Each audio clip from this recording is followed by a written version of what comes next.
What's going on YouTube? 65 Rider here, coming back to you with another video. In today's video we're going to go ahead and install a new windshield on my 2025 Harley Davidson Pan America ST. Honestly, I've held out for as long as I could with the stock windshield because I like the way it looks. You can see it right here. It's the shorter one, it's got that sporty look to it. However, I've been really getting beat up by the wind, especially on longer rides. And if you know anything about riding in Florida, you ride a lot on the highway. And so I thought it was time to change it up and put something taller. Unlike the Pan America Special, the STs do not come with an adjustable windshield, so it's just mounted right up here using these 4 bolts, and unfortunately there's no way to adjust them up or down. And so what I've noticed is that once I get on the highway for a while and we do a longer ride, you know, anywhere between an hour and a half on the highway, after a little while I end up getting a headache because of the amount of wind that's just hitting me, especially going at high speeds, you know, 80, 90, 100 miles an hour, whatever it might be. So just to be completely honest and frank with you guys, I did not feel like spending a whole lot of money on a bigger windshield. I did see the options from Clockworks, I saw the option from Puig or Puig or whatever, however you pronounce it. I didn't like how they looked. They didn't really appeal to me, to be honest. And so I ended up going with an Amazon special. Yeah, right here, made in China. Doesn't matter because this bike's made in Thailand and Chinese make great stuff, to be honest. So I guess we'll figure out if this is good or not. I don't really know what it looks like. I remember I saw it on Amazon. I was like, oh, 37 bucks. Here, I'll put a link in the description below for it as well. I don't know how much I can't remember how much it cost, but I remember it was something super cheap, and I was like, oh, let me buy it and just see what it looks like. So that's it. Let's go ahead and unpack it here real quick, and then we'll do a little comparison with the stock windshield real quick. Alrighty, so here we go. Don't worry, all of this is just protective plastic on it. I mean, it looks pretty, you know, just normal, nothing too special about it. However, once you do put it on, you'll see it does look much bigger. Something up with these bikes, I'm not sure what it is, but when you put a tall windshield on it, it looks pretty silly, you guys. Like, here, check this out. I don't know why, but in every single picture that I've seen of somebody putting a taller windshield, it always just looks so silly. Like, you see that? Like, what the fuck is that? I don't know, but like I mentioned to you guys, this bike, I'm gonna turn it more into a, you know, street fighter / touring type of motorcycle. You know, I got the super comfortable seat on it. Now we're gonna get the taller windshield. As much as I love the way it looks, like, you know, whenever I'm riding around town or whatnot, I'll just ride with the smaller windshield. But for longer rides, I'll probably take the bigger one, again depending on how I feel once I install it. Because as much as I, you know, would love the bike to look good, I would prefer to be comfortable on the bike doing longer miles, so just that I can ride some more. So let's go ahead and do a quick install, and then maybe we'll take it out for a ride, do a first impression on it. So it's pretty straightforward. All you need to do is remove these 4 bolts right here. They're T25 hex bolts, so easy peasy, you know. So like I mentioned, 4 bolts, and funny enough, these were not tight at all.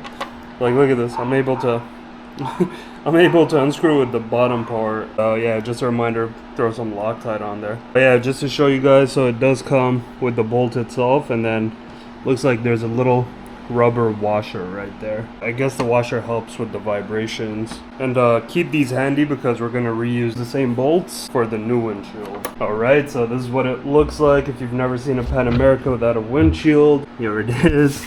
All you have is this little bracket, which what I've seen is like some people actually are removing this, and there's that CNPCT or concept or whatever kit out of Europe where people move their dashboard all the way to the bottom and kind of delete this whole area to make it like a real street fighter.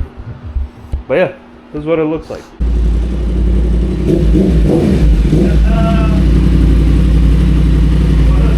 What's up? What? How was it? What's happening, bro? Yeah. It's sick. Few inches later. Alright, so as you guys know, I always like to use some Loctite, especially with Harleys. Literally putting just a dot, as you can see.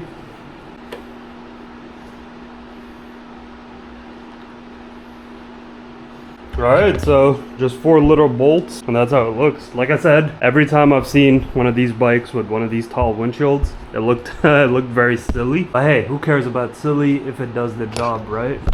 Let me see, I'm gonna go try to sit on it.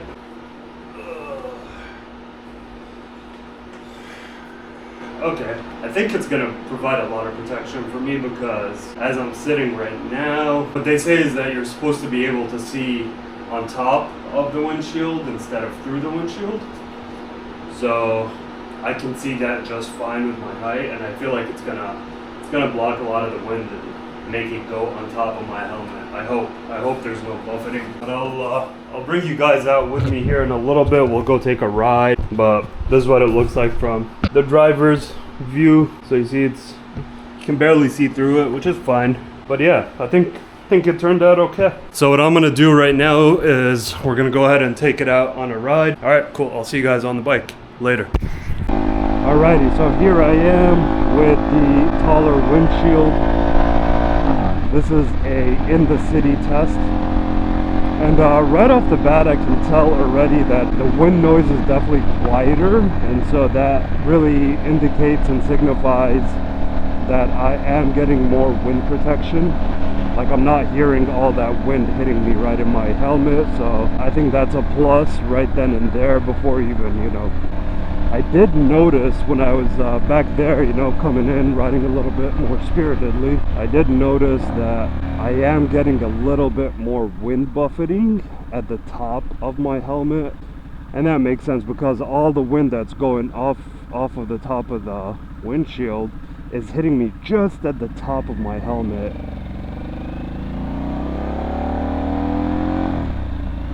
And it's definitely making it a little bit harder to ride with my visor open, which is something I tend to do a lot, especially living down here in South Florida where it gets super hot and sometimes you just have to ride with the visor open. Because when my visor's open, I did notice that my helmet was shaking or buffeting more than it was previously with the shorter windshield.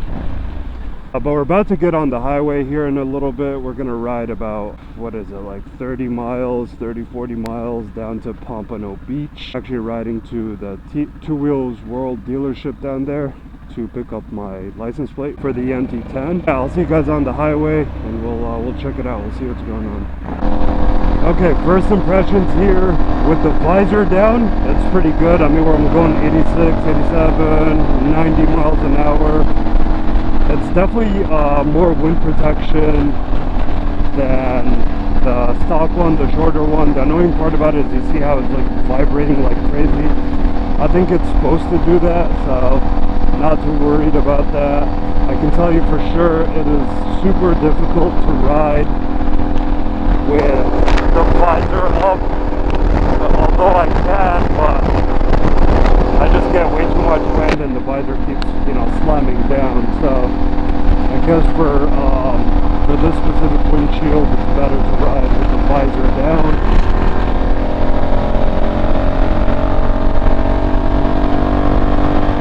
It is for sure quieter than the stock setup.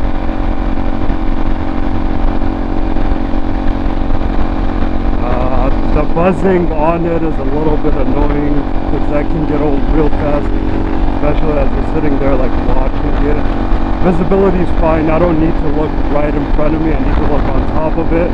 So this is like my eye line right here, which is fine. I get some buffeting, but it's not terrible. With the visor down, it's not terrible at all. I was just listening to some music. I can hear my music pretty well, and I'm wearing earplugs, so I think that's okay. So far so good. Yeah, I think it's a keeper, especially at that price point. It was such an easy swap too. Like, all that's needed is 4 little screws. It takes about, I don't know, 5 minutes to swap it out. So I think I'm definitely going to keep it, especially for longer rides.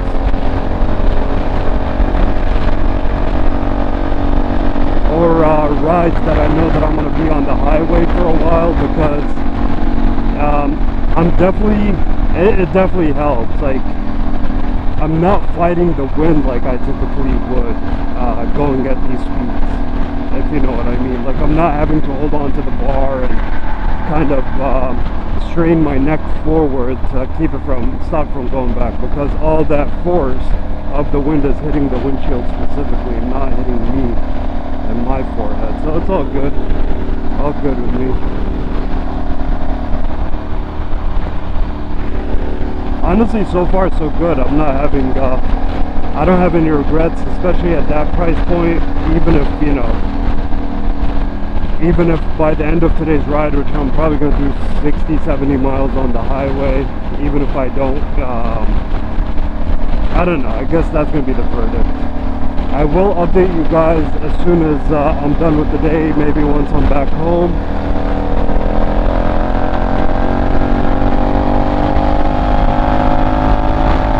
Yeah, see, I'm over 100 right now, and it feels absolutely fine.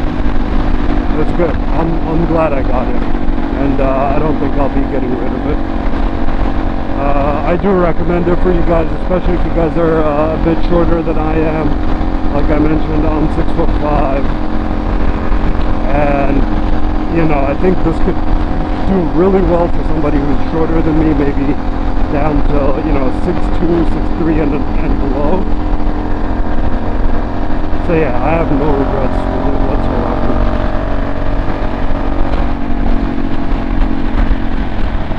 Yeah, and spending instead of spending like 150 or whatever it was on something like a Clockworks or whatever, this is much better value, I think, and I think it looks better. So yeah, we'll see. All right, let's take it back to the garage, and I'll give you guys my final thoughts and close out this video. All right, see ya. Well, there you have it, folks. We're back in the garage. We did about a 70-80 mile ride, and honestly, the windshield did pretty flawlessly. As you can see here, not sure if you can see it, but little bug marks all over the windshield all the way up to here. So it definitely protected my jacket as well as my helmet from getting a bunch of bug splatter, which is pretty cool. I definitely think it's worth the value. Like I said, it was $38 from Amazon. You really can't beat that price compared to any of the other windshields out there on the market. I really do think it's the best bang for your buck. Does it look the best? Not really. But it's also not terrible, especially once you're sitting on the bike. So I'm definitely glad that I got it. And if any of you also have this windshield, let me know what you think about it. If you have other alternatives like the Clockworks or the Pug or whatever, let me know in the comments below what you think about those. Is it worth shelling out some big money for it, or is something like this enough? Anyway, I hope you guys enjoyed the video. I hope that you found it insightful and helpful to see a real life world review. Like I mentioned, for now I'm gonna keep it on the bike, especially for longer rides, and if anything changes, I'll definitely give you guys an update. But for now, I hope you guys have a great day, and don't forget to hit that like button, subscribe to my channel, and I hope to see you guys on the next one. Alright, peace. See you guys later.